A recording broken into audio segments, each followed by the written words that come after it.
Good morning and welcome to Mother Hubbard's Kitchen. This morning, what are we going to be making, Shy? Gobs of Glooby Oatmeal. Yes, because we have lots of kids to feed. And even though you might think, oh, that's a messy job, we can do it, can't we?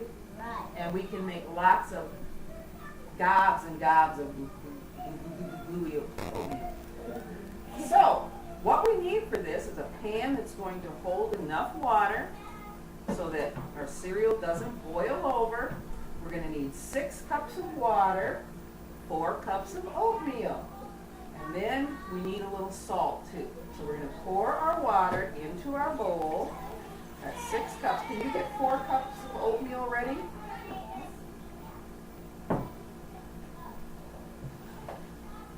Very good. And we always need to salt our water. If you want your oatmeal to taste wonderful, salt it. And we use sea salt, just a pinch, big pinch. Then, we're going to be boiling our water first before we add our oatmeal. Now that's important because you do not want globby oatmeal. You just okay. So we're going to put our water on to boil.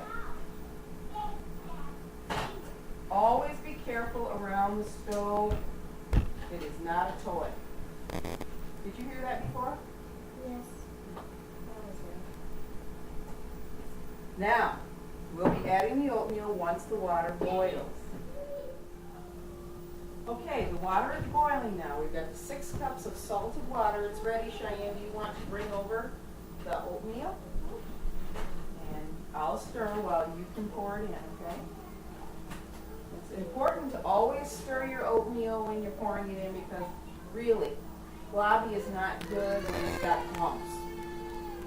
Okay, so once we pour it in, all of it is stirred around, we're going to want to reduce our heat because there's nothing worse than cleaning up the stove that's got globby oatmeal all over it because of a boil over. So we're going to reduce our heat to about 6. This is a nice gas stove. 8 is high, 9, 10 is high. We're going to do about 6, 7, and let it cook for a few minutes. We're going to stir it every once in a while, just to make sure that it stays evenly mixed. Okay? And now is a good time that we could start cleaning up. So if you could get that bowl and this bowl, and you can take them to the sink. Thank you. And we can put the oatmeal away and get ready for our next step.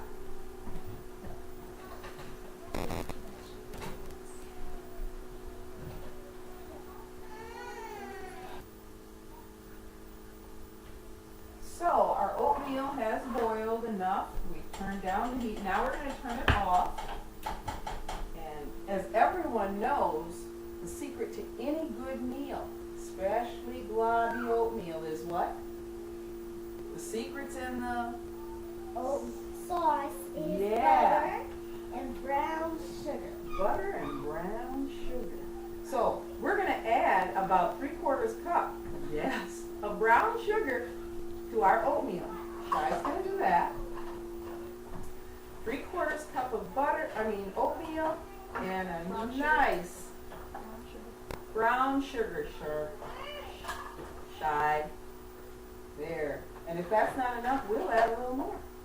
So now we're going to stir that up. You want to stir it? Yep. Be careful, it's hot. And when you have stuff with a lot of starch in it and it's hot and it gets on your skin, it burns really for a long time. So you got to be very careful. And stir it up. You get all those brown sugars all melted in there good with that butter. If you never liked oatmeal before, you're going to love this oatmeal. You're going to love it. That little bit of salt brings out all the flavors. The brown sugar and the butter just make it creamy. And for an extra, we're going to pour a little cream on the finished product. Okay? All right, now it's time to put this in the bowls, and then we'll be serving it. So there we have it. Was that Pretty good? Pretty easy? Yeah. And now our oatmeal is ready, and we're going to put it in the bowls, and we can add certain things to it too. We've got some raisins, cranberries, chocolate covered peanuts. Yes, some people may object, but I think it's good in oatmeal. We've got pecans. And I'm sorry, those are almonds. almonds and chocolate kisses and some more brown A little brown sugar, if you sprinkle that on top, kind of gives a little butterscotchy flavor. And cream. Can't be too rich. So, we're going to put this in the bowls, and then we're going to call the kids, and they're going to have breakfast. Now let's see what kids think about it, shall we? Kids, Yay! oatmeal's ready.